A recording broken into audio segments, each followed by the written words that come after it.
Bonjour à tous et bienvenue sur boursicoté.com pour cette nouvelle analyse technique du CAC 40, donc un CAC 40 en forte baisse marqué par un début d'hostilité entre la Russie et l'Ukraine.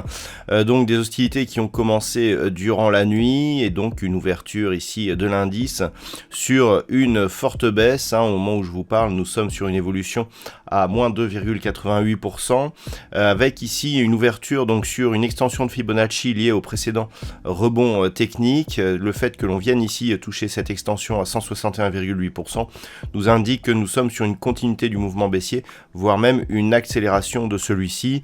Je vous avais indiqué hier énormément de niveaux techniques à surveiller, notamment ici les 6751 et 6670. Ces deux niveaux sont explosés puisqu'on les franchit sur un énorme gap et donc on est presque sur l'objectif qui était lié justement à la cassure de ces niveaux, à savoir la zone ici des 6422 points. Du point de vue des indicateurs techniques, nous sommes donc sur une belle reprise baissière. On a des histogrammes du MACD qui partent en forte dynamique baissière et un RSI qui rentre directement en zone de survente. J'avais évoqué hier une petite divergence haussière sur cet indice. Elle est désormais totalement annulée. Donc une forte baisse du point de vue des valeurs, les valeurs les plus exposées à la Russie, avec notamment Renault qui est en queue en termes de performance sur l'indice parisien, suivi des bancaires et de quelques valeurs industrielles, tire l'indice à la baisse. À la hausse, nous n'avons que Thales qui surnage. Donc, encore une fois, je vous l'avais indiqué hier, on a une configuration technique qui est un peu éclipsée par la géopolitique qui mène le bal désormais. Donc, d'un point de vue technique, forte baisse ici qui est liée justement à la situation qui est explosive. Les niveaux à surveiller, c'est tout simplement cette zone des 6670 points, cette zone qui était un support majeur, qui avait donné lieu ici à un retournement majeur de la dynamique, pourrait donc faire office d'objectif du jour.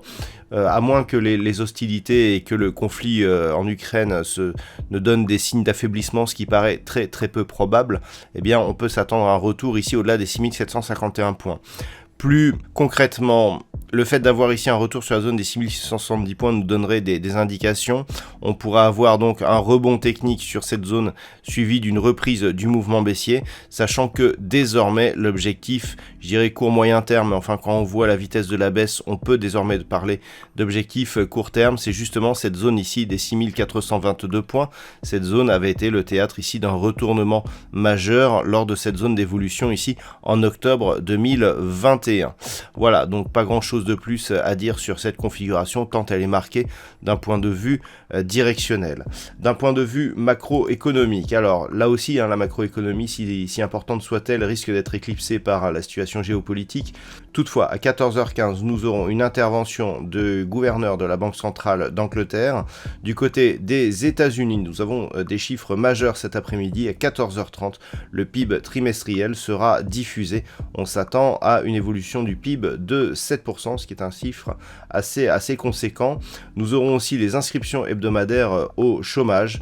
Et puis à 16h, toujours du côté des États-Unis, nous aurons les ventes de logements neufs. Et à 17h, là, un chiffre aussi qui risque d'être assez attendu, ce seront les stocks de pétrole brut, un pétrole qui flambe, justement par rapport donc au contexte géopolitique. Et ces stocks de pétrole brut pourraient bien avoir des effets plus volatiles que ce que nous connaissons habituellement.